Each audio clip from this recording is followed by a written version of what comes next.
Let's get spooky. This is our Station Boo, where we explore the dark and mysterious corners of the world of horror, and we know that you are dying to listen. And welcome to the Spooky and Kooky podcast of Earth Station Boo, where we talk all things horror. Introducing our lovely haunted hosts, we have Lisa. Hello, boils and ghouls. And we have Karen. What up, my horrorholics? And I am Shannon. We're so happy to have you guys on with us today. This episode, we're going to be laughing it up as we talk about how horror and comedy work hand in hand, and they go so well together. Hey, horrorholics. It's time for the Ghastly Report. Stay tuned for all the fun, spine-tingling news happening in horror today, from new releases to spooky events and so much more.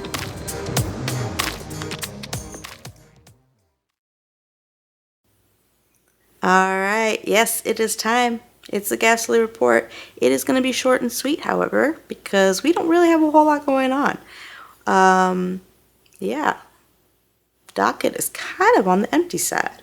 Most of the news that is currently getting pushed out is kind of speculatory at best, or it's just announcing of maybe some things that might start going into production. So we're going to wait until we get some more information, and then we will definitely share all of that with y'all. But we do want to give our condolences to Shelley Duvall's family. Loved her in The Shining. I know a lot of you guys did. So we just kind of want to send that out.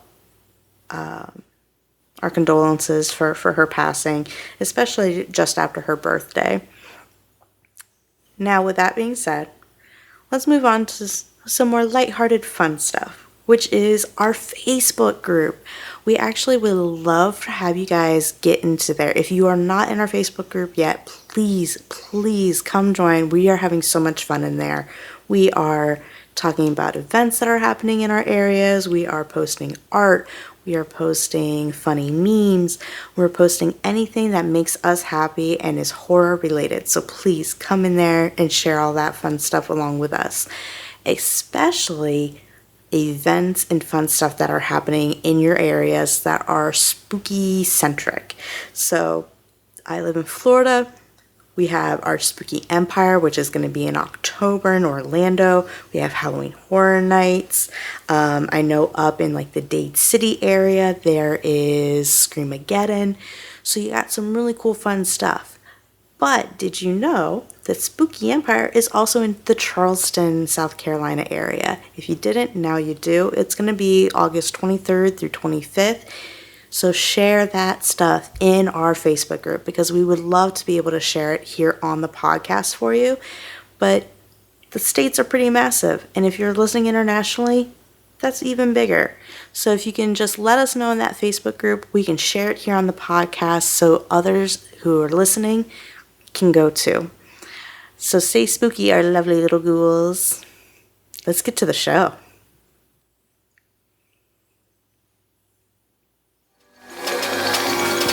And that was the Ghastly Report. So come on, let's get spooky.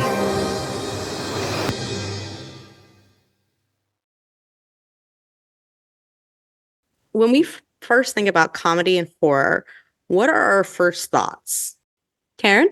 Well, when I think about comedy and horror, I think primarily film stuff. I'm not really into literature, but when I think of comedy and horror, my first thoughts goes to my first interaction with Abbott and Costello meet whatever monster. That's what I grew up on. That's what I love. Nowadays, comedy and horror can go hand in hand because they can enhance each other if you know how to write it. And sometimes if you don't know how to write it, you'll have an imbalance, either good or bad. My first thoughts of comedy and horror, we need more of it because sometimes we just need a laugh. That's fair. What about you, Lisa? Definitely agree about, I'm only familiar with really film, comedy, and horror. First time I was really introduced to it was The Twilight Zone with Dan Aykroyd in it. I think it's kind of important because it puts you at ease a little bit. And I think we definitely need it because you think you're just about to relax and then it gets you. Yeah. When I first think about like comedy and horror, I think of a lot of like the goofy kind of things like Shaun of the Dead and Ghostbusters, Beetlejuice, like all that kind of stuff, where it almost like it makes fun of horror and it takes the spooky elements and kind of turns it into something that is very welcoming and very like enjoyable and very like approachable for anybody, even if they don't like horror necessarily. And I don't know, I think it's kind of cool, kind of fun way to start things off. But at the end of the day, how does after you watched like a comedy horror film, how does it make you feel? Depending on the quality of it, it can be mixed. Like if it's really good, I'm like, that was a great movie. I'm gonna put that on my like library to watch it again. Mhm. And if it's a bad one, I'm like, oh, I can't erase the hour and 90 and something minutes from my life. I can't bring that back. It erased it. So that is gonna go off my library list forever in a day. So it's a mixed bag, depending on, what horror comedy you're watching. Okay. I would definitely agree. One of the things is that it really kind of makes you feel like, why were you laughing at that? It was gross, disgusting, but it just kind of couldn't help but laugh. I mean, there's like bloods, like in Evil Dead, where there's all this different colored blood, and you're ha ha ha ha. And it's really quite horrifying. So it kind of brings out and it all really does depend on the movie. I agree with you, Karen. There are some real bombs that you just want to like, yeah, no. But then you're like, why am I laughing at something so horrifying? So it gives you a little bit of uncomfortable, but you keep wanting to go back for more because it makes you just kind of want more. It like a few nights ago, I was watching a movie called Student Body. Oh, yeah. It came out in the 80s. 1800. It came out in the 1980s. I sat there and I watched and I was like, they're trying this too damn hard. And it made me not want to finish it because when I watch a comedy horror, I want to be able to be tickled and enjoy it. Like Scary Movie. I love Scary Movie. When I was watching this, I was like, I want my 30 minutes back. I'm not going to give those 30 minutes back, am I? Yeah. Yeah, no, I kind of agreed with you guys to a certain extent. I think depending on the type of horror depends on, or type of comedy horror kind of depends on how I end up feeling about it. The darker the humor, the more I'm like, I need to go back to my therapist about this. And then some of like the more goofy stuff, it's like, it's very lighthearted. It's a great way to end the day, that kind of thing, where it just kind of like gives you like a peace of mind because you're able to laugh and you're able to release, whatever feel-good chemicals you needed to release. So I think it does depend on the film, but I think it depends also on the type of film that it is, which actually, if we're going to be, we'll get back to that actually. First, what was the first piece of media that comes to mind when you think of a comedic horror or a horror comedy, whatever you want to call it? I know for me, it was Shaun of the Dead. Oh yeah. Well, like when this podcast topic was thrown out there, I was like Shaun of the Dead because I could rewatch that thing over and over and over and not get tired of it. I literally just watched it this morning. I would definitely say Gremlins, the first one. Yeah. Yeah, definitely. But then you're like, ha ha ha ha ha ha. But it's like, no, I could watch that over and over. I love Gremlins. Yeah, Gremlins is a good one. Kind of my first real experience with comedy and horror. Yeah, I think there's a lot of, especially from like the 80s, 90s, maybe even like into early 2000s, there's a lot of great comedy horror like sections. I mean, don't get me wrong, like basically within 10 years of a movie coming out, you're going to have a parody released of it. Oh yeah. And it was just like one comedy horror after another that was getting released. Like I said, when this was first came out, thrown in, I also thought of Abbott and Costello meets Frankenstein, meet Dracula, meet Wada. That for me was like that came second. after, the whole topic, because I grew up on Abbott and Costello. Like, who did not? Yeah. Yeah. And that was kind of considered like the first successful comedy horror or horror comedy. Them doing those movies, that was considered kind of like the first like actual like successful versions of all of that. So I think that's kind of cool that like even for us, like being as young as we are, being able to say, yeah, that's something that I grew up watching because it was funny. In the same token though, you have the Munsters and the Addams Family, who are kind of along the same vein. They're on that like wholesome, spooky, kooky monster, comedy hour where you kind of have like that, the laughs throughout the show, but at the same time, it has the spooky elements. I think you just called us old.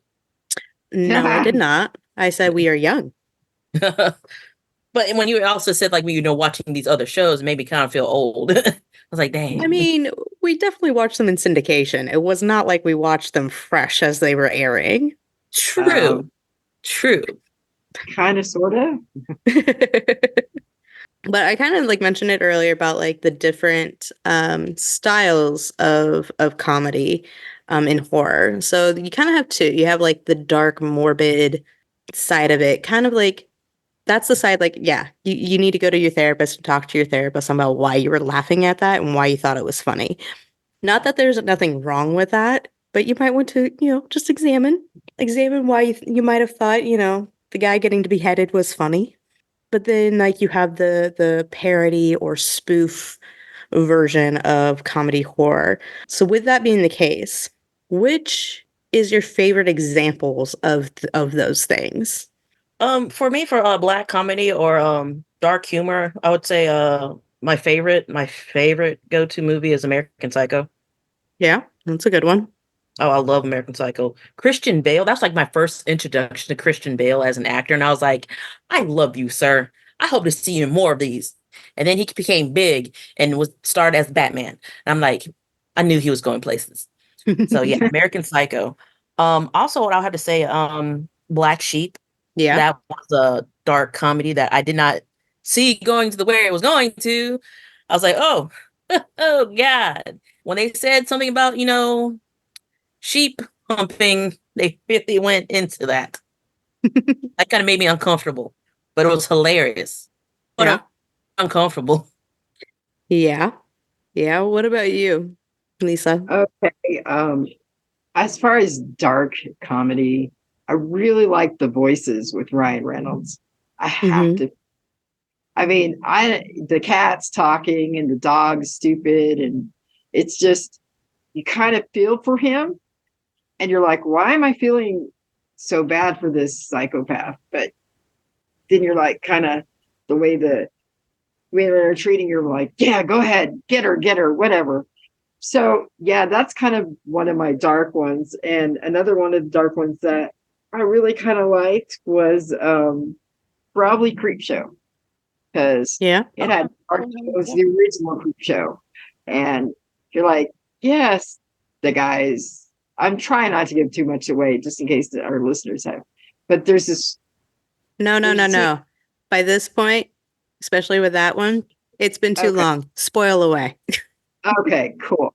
Well, this guy's getting buried in the sand because he's like cheating or whatever with his best friend's wife. And he's like, I can stay afloat forever. I will breathe forever. And you're just looking, your head first in the sand. Why is that funny? Or the cockroaches. This guy is so paranoid about the cockroaches that you're laughing because he's so like clean freak and all these cockroaches. And you're like, oh yeah, they got their revenge. So I do not like cockroaches. I did not find that funny at all. That is the one bug I cannot do. Cannot do that bug. But I guess to me, it was a little bit more humorous because cockroaches thinks we're dirty. Actually, it's a bio. So to me, because I knew that, I was like, yeah. So but I like the dark tones of Creepshow, but it did have an air of comedy to it that you really shouldn't be laughing at, but you're just kind of laughing at it. Yeah. For dark comedy, I actually I think Jennifer's Body is a really good one.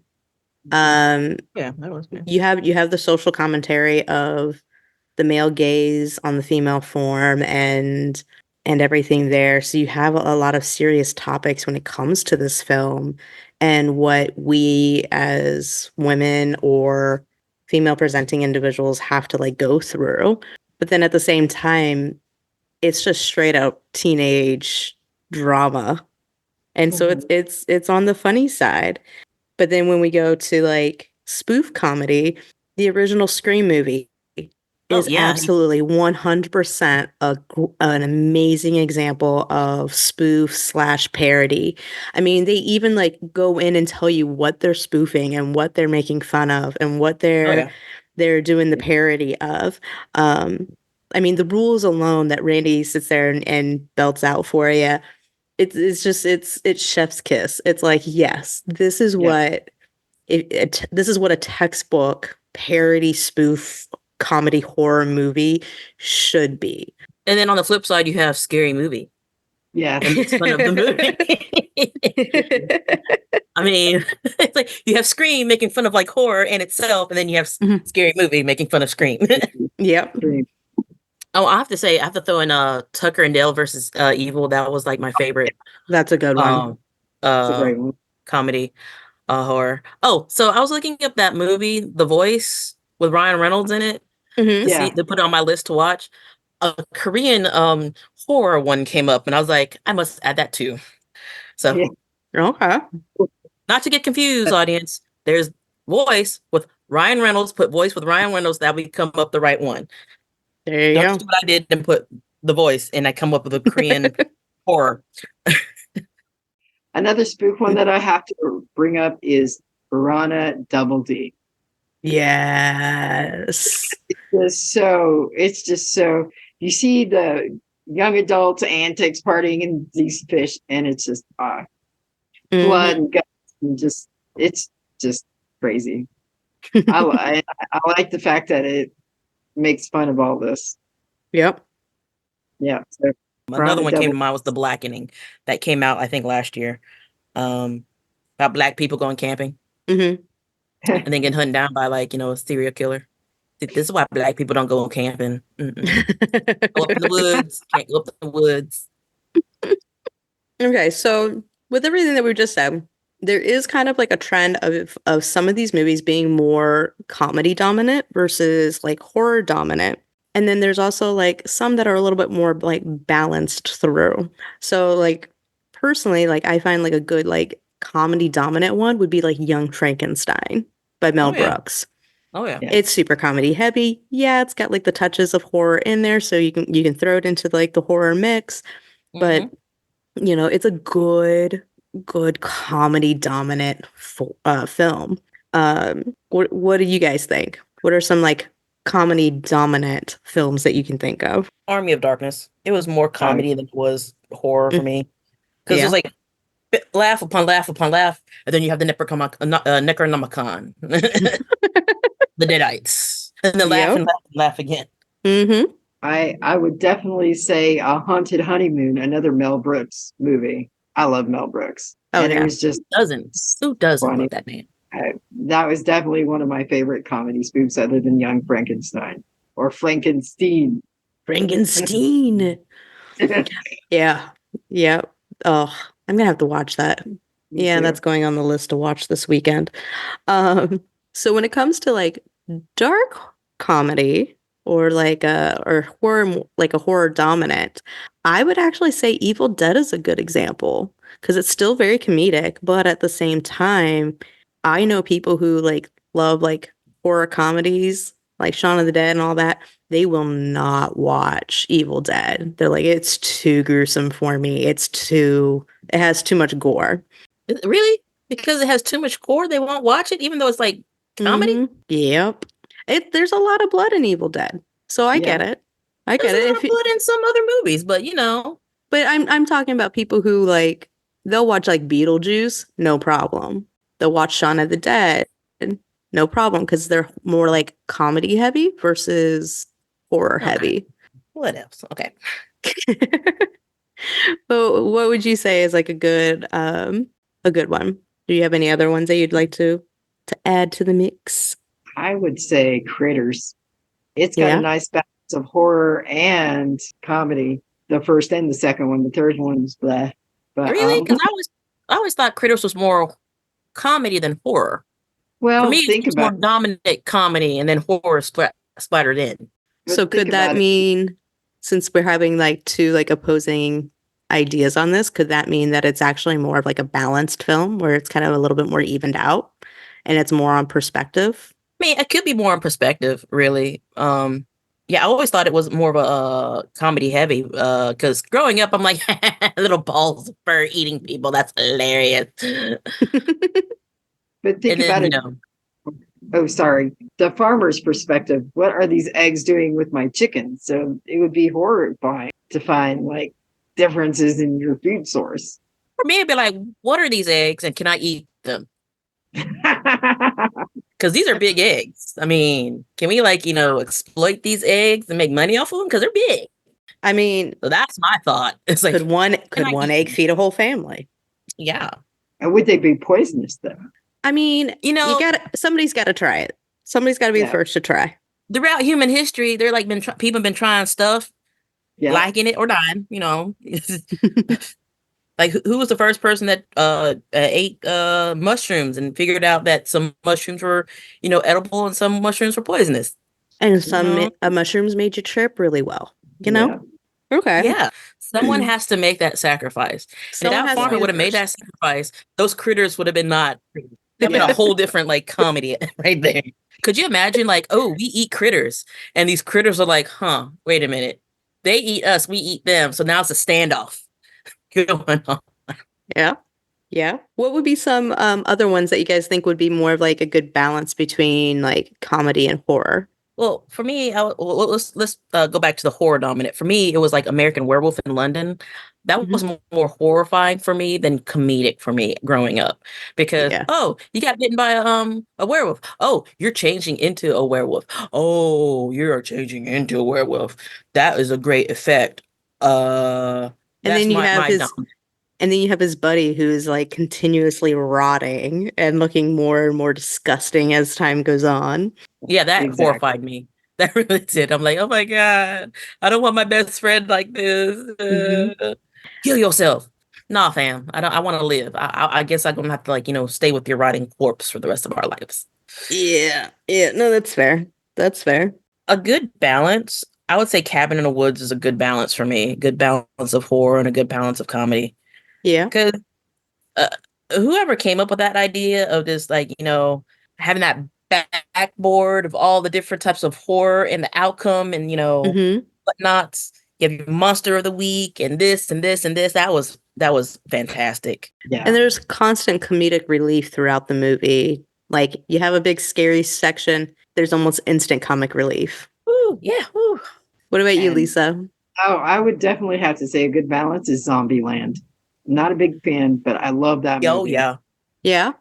And I mean, there was you have The Walking Dead and they're terrified and all that kind of stuff. But then you have Woody Harrelson.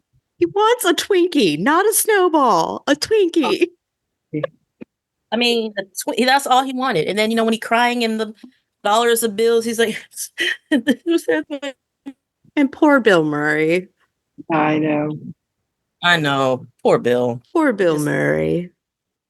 Got hurt. Got shot. All because he was pretending to be a zombie. Yep. I would say a good balanced one. I would say a good balanced one is Little Shops of Horror. I think that one has like a good mix of comedy and horror elements, constantly keeping you on your toes and you don't know if you're going to laugh or if you're going to cry. Like, all right. So when it comes to like the different styles of horror comedy and a film, and it doesn't have to be the same, what are your guys' personal favorites? Lisa, what's your favorite style of comedy horror and what's your favorite film? That's so hard. But I do prefer the dark comedy a lot more. So I guess I need to go see my therapist. And One of the most recent movies that I just saw that was comedy horror was Freaky. I actually liked that one because Okay. think about it. Isn't that the one that is like kind of like Vince Vaughn. Freaky Friday, where the girl and the serial killer switch bodies? Yes. Yes. Okay. That Yeah. it's dark, but it's great. And then of course the voices. I really do like that one. That's the I don't know. There's something about it that I just can't get enough. And I like Ryan Reynolds anyway, so Don't we all? All right, Karen, what about you? I mean, I prefer a balanced comedy and horror, but most of the times I've been watching has been parodies as of late, like, Final Girls, Mm-hmm. Scream, What We Do in the Shadows. Yeah, I yeah. love What We Do in the Shadows. that's a really good one, especially for like it being on like the TV spectrum Hmm. um, of media. So yeah, yeah. So I think for me the answer is going to depend on my mood, time of year, the whole nine. Like I go through spurts where I'm like, nah, I love like the parody spoof comedy horror and then or the comedy dominant. And then there are times where I'm like, no, I want the horror dominant ones. Is it Like bad? hmm? Is it bad like when I'm feeling down and blue, I just want to watch dark comedy? I No. just No. want to I watch mean, everything that's dark. it's like people listening to dark, scary or dark, depressing music when they're in like a bad mood. Like it's just kind of like something like we're wanting to emotionally connect to. So it kind of makes sense. I get it. But yeah, I think it kind of depends on like my mood and like time of the year and like all that kind of stuff. Like usually like in the colder months, I like more of like the darker more horror dominant things while during the summer I'm like give me all my spoofs and parodies, but I think because I watch this one kind of like almost all year round, I'm gonna say Shaun of the Dead is probably my favorite just because I know that I watch it probably way too often. I mean, I'm pretty sure I have like portions of it memorized, which has me questioning things. I mean, it's your comfort. It's your comfort Yeah, film, man. I mean, my yeah. comfort film, is Pitch Black with Vin Diesel. There are like some parts of that film I could like, just straight off like recite, and people are like, "You should become the female version of Riddick." I'm like, I "Yeah." mean, I have a few films that I do that with. Like, there's a couple of the Star Wars films I kind of have memorized. The Princess Bride, I have a Who lot of that one doesn't? memorized. Yeah. So let's kind of get into like a little bit more like a metaphysical or meta, whatever kind of a deeper conversation on the comedy horror aspect. Why is it necessary for there to be comedy in horror, even if it's not a comedic horror film? Like, why do we think that it's kind of necessary? Lisa? Trauma, actually. Okay. Think of when you're uncomfortable, you laugh, even if it's not appropriate. If Mm-hmm. you have trauma. So I think that's probably one of the reasons. And I quote it from my friend Lauren because we were talking about it. She goes, yeah, trauma. And I'm like, oh my God, I didn't think about it. I had this great answer. And then she said that. I'm like, oh. Yeah. So I think it's just a reflection of trauma and being uncomfortable. And sometimes you just need to laugh at something dark or whatever. Yeah. For me, it's the same thing because laughter is like one of the best medicines you could have besides screaming and angry crying and stuff like that because you want to release all that emotion that you have to make you feel better. So yeah, a good bit of comedy in actually anything is good because it breaks up that whole monotony of either action or horror or romance because you can't have a big huge bulk of everything being one thing. You tell me of something. Mm-hmm. Yeah. I think it's kind of a necessary thing because kind of like in theater where they kind of say like comedy and drama are the same side of the like or different sides of the same coin. Robert Bloch actually said that horror and comedy are opposite sides of the same coin in film. And I think that's kind of true. Yeah. I think you can't have horror without there being comedy. If you're watching a really good horror film or a really good horror novel, there are going to be moments where you laugh, and it could be from being uncomfortable. It could be from a trauma response. It could be from a number of different things, but it's a response, and it shows that you're alive. And again, it's kind of like that, like the whole reason why I even love horror to begin with. You can see the absolute depravity of humanity, but you can see the most beautiful aspects of humanity all at the same time. And I think that's just kind of cool. It's one of the reasons why I think it's especially necessary in horror, where, I mean, like, think about like any of like the Nightmare on Elm Street stuff. Freddy is absolutely ridiculous. He is an absolute joke, but at the same time, he's completely terrifying. And I think that's like the perfect dichotomy of what horror is. It's absolutely ridiculous, but it scares the living shit out of us. I mean, I love me some like Freddy. Mm-hmm. You're right. He is like, he's scary in the fact that, he could kill you in your dreams, but he's also comedic in the fact that he has all these great one-liners and stuff like that. It kind of puts you at ease, but then again, you're like, you could kill me in my dreams. Mm-hmm. Exactly. Yep. So with that being said, do you think this is a good way to introduce somebody to horror? Somebody who's like, oh, I don't like horror movies. Oh, yeah. Oh, yeah. Comedy is like the best way to introduce anybody into anything because it disarms that person. They don't expect the horror aspect. It is disarms them like that song, Disarm You with a Smile by the Smashing Pumpkins. You say it's nothing but comedy, and then when that horror drops in, you're like, is it still funny even though it's scary? Yeah. Comedy is a great gateway to introduce anybody into horror movies. Yeah. Lisa, what do you think? I 100% agree. It makes them more comfortable, and then when they have the sense of security, and then it's like, but they want more, and it gets to be addicting, and then we're like my roommate running around telling everybody about Dagon, telling everybody to watch it, and quoting a line which he's fantastic at, and I laugh every time, even though it's horrifying line. So yeah, I think it's a great gateway to get people into horror. And one of my friends who's an actor says that horror and comedy are two of the hardest things to act at. Yeah. But they go hand in hand. Oh yeah, it is. I mean, if you really think about it, comedy is all about timing and the way that you present it. Horror is the same thing. If you scream or flinch too early, you ruin the whole take. So yeah, no, that totally makes sense.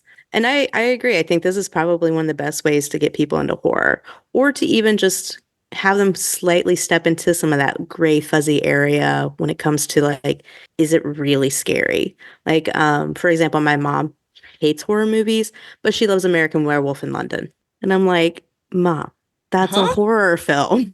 And she's like, yeah, but it's like the only one I like. I'm like, I've tried to show you some that are not as gruesome as that one. I've tried to show you ones that are even more funny. And you're like, no, it's a horror film. I'm just like, so she doesn't like Shaun of the Dead? No, she won't watch it. And I'm like, Mom, American Wolf in London, Jaws. And she likes Jaws. I'm like, those two are worse than Shaun of the Dead. What? I'm very confused, Mom. Very confused. I'm confused too. Because like American Werewolf is like very gory in my opinion, and yet she likes it. And Shaun of the Dead doesn't have that much gore in it, but she doesn't like it. She won't watch it. She's never even watched it to say whether or not she likes it or not. So it kind of cracks me up. Have you tried to get her to watch Tucker and Dale versus Evil? Yeah, she won't do it. Wow. I get why, because like even on like some Criminal Minds episodes and like NCIS and Law and Order, there's like sections of even those shows she can't watch, where she's like, nope, that's too gruesome, that's too gory, I can't watch it. And I'm like, Mom, that was like nothing. What are you talking about? Like, I've had worse injuries than that. Like, what are you why are you freaking out about that?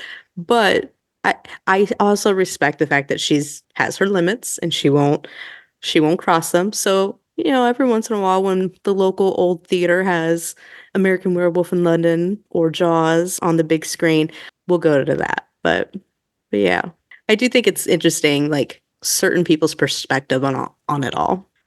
So here's a little bit of a question.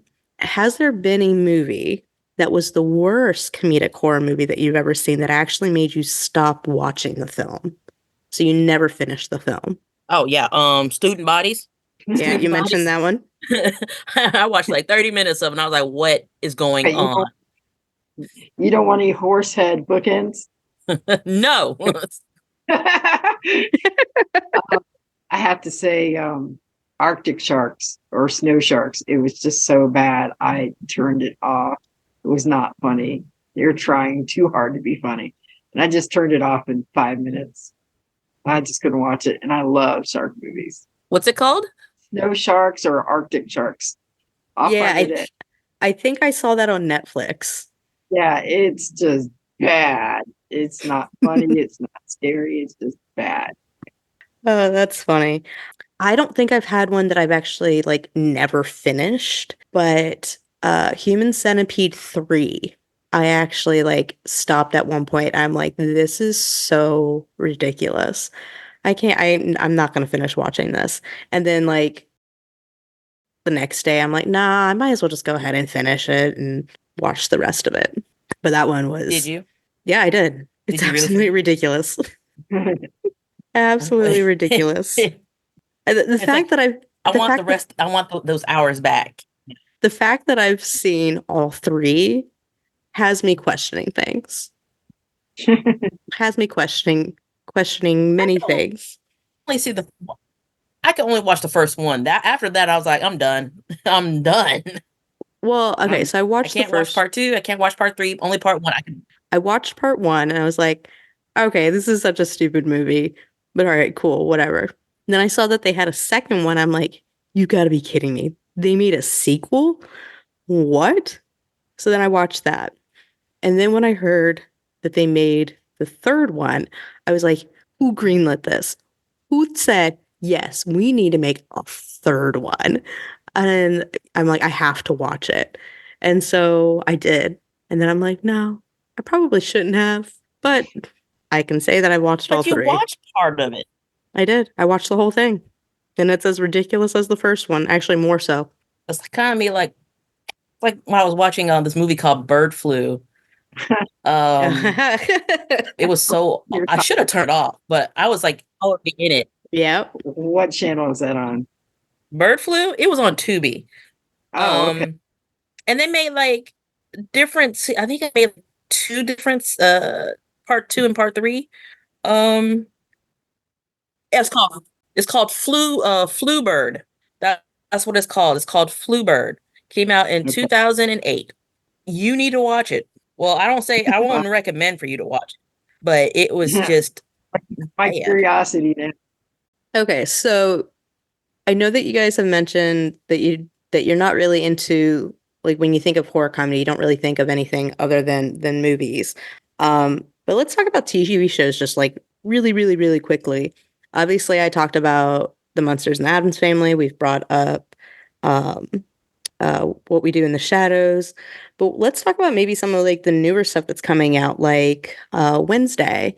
There's also The Owl, House. What do you guys think about that? Or even Santa Clarita Diet with Drew Barrymore. Read it. I love. Oh, that was actually a pretty good one. That was pretty good. That was a really good one. Stopped it. Drew Barrymore did such a great job. She did. I really enjoyed that one. I was kind of sad that they ended it though. Yeah. And I don't like the way that they ended it. And I know it was because they didn't get renewed, but Netflix does that. I feel like almost like the people who like write the stuff for Netflix just need to like understand that they're not going to get more than 2 seasons. That they'll be lucky if they can have just 1. Yeah, and that is so sad because they come up with some great stuff. Yeah, I loved Mindhunter. Mm-hmm. Now I will say this: I think some of the reason why that one kind of drifted off was because Jonathan Goff was part of like the Hamilton crew, and he's doing more like on stage things, and so he couldn't fixate his schedule to record. But also, it was kind of like, David Lynch got onto another project, and when he gets on other projects, you're kind of like, yeah, David. He's done with whatever he was working on before. Mm-hmm. Sure. Yeah. What about comedic horror cartoons? Like, I remember as a kid, I loved the cartoon Beetlejuice. I remember that one. What about what's his name? The Cowardly Dog. Courage the Cowardly Dog. Courage the Cowardly Dog. Great. Great horror cartoon. And then we all grew up with Scooby-Doo. Oh yeah, Scooby-Doo. Shrooby-dooby-doo. Scooby-Dooby-Doo. Or Shaggy. And then literature-wise, what do you guys think about like The Legend of Sleepy Hollow and things along that line? Even some of Poe's stuff is comedic. Yeah. Hot Frog is actually kind of comedic in a way, in a dark way. And that's one of my favorites. I'm not really into a lot of literature, comedy horror. I just recently got into it when I was reading Horror Store by Grady Hendrix. Oh yeah, the IKEA one, right? Yeah. Oh, that was wonderful. There we go. Hey, in the future we can do an episode specifically on comedic horror literature and we can expand our knowledge. Yes, expand our knowledge. Sounds good. Yeah. All right. So let's go ahead and wrap this up. What are our final thoughts on all this? We'll do Karen, then we'll do Lisa, and then I'll go ahead and wrap it up. My final thoughts on comedic horror. There needs to be more of it. I think like every year they should bring like 4 or 5 either movies or TV shows because it helps break up the monotony of just straight horror. Because sometimes you need to laugh at stuff, even if it's a dude getting beheaded while he's getting carved up like a turkey. There we go. I definitely agree. We need a little bit more horror comedy to just kind of ease people into the horror genre and kind of just like give yourself a little laugh away from, the regular horror. I mean, sometimes you need just to get a little vacation from it, make you comfortable and pull you back in and you're like horrified, but you're like, hey, why was I so scared of that? There's just a sheet. But, yeah, I think it's important that you have it. Yep. I agree with both of you. I think there needs to be more of it. I think it's a necessity for the genre as a whole. It's sometimes nice to have, especially with the way the world is currently, to have something to laugh at that also horrifies you. Something that you can see and make fun of and just have that jovial experience with. So, listeners, okay. Which core comedy? Yeah, what's up? Okay, quickly before we end, Lisa, it's called Birdemic. Birdemic. Shock and Terror. Okay. You can watch it on Tubi, Peacock, Play-Doh TV. Birdemic. Okay. Birdemic. Awesome. And Amazon. There we go. There we go. So, audience, remember that. We might even talk about it on the podcast later on. You never know. But which one is your comedy horror that you would want to be in? And how will you survive it? We'd love to hear what you have to say, and let's continue this conversation on our social media. You can find us on Instagram, TikTok, Threads, X, and our Facebook group. You can also subscribe, like, and share on all the different places where you can find the podcast, including Spotify, YouTube. Ladies, would you guys like to shout yourselves out so they can find you and follow you on social media as well? Lisa, why don't you go ahead and go? Okay. You can find me on Lisa Zen Shin on Facebook, Instagram, Twitch, though I don't pay attention to as much. Also Threads, you can find me there. All right. Karen? Okay, first off, I will be in Shaun of the Dead. So yeah, I will survive because Karen is a survivor. Just go ahead and click on my link tree because I'm like on everywhere. Like seriously, I'm like at 5-10 different social medias because I can't remember my like handle. So yeah, just click on each. All right, and you can find me, Shannon, on all the different platforms under Spilled Tea Wine Media Mind. We would love to talk with you all. But before we go, we want to thank you for joining us today. We really appreciate you guys liking and sharing the podcast and talking with us on our social medias. So please continue doing that. And I hope you guys all have a wonderful day. Stay spooky, our lovely ghouls. Toodles. And this has been the Spooky and Kooky Podcast of Earth Station Boo.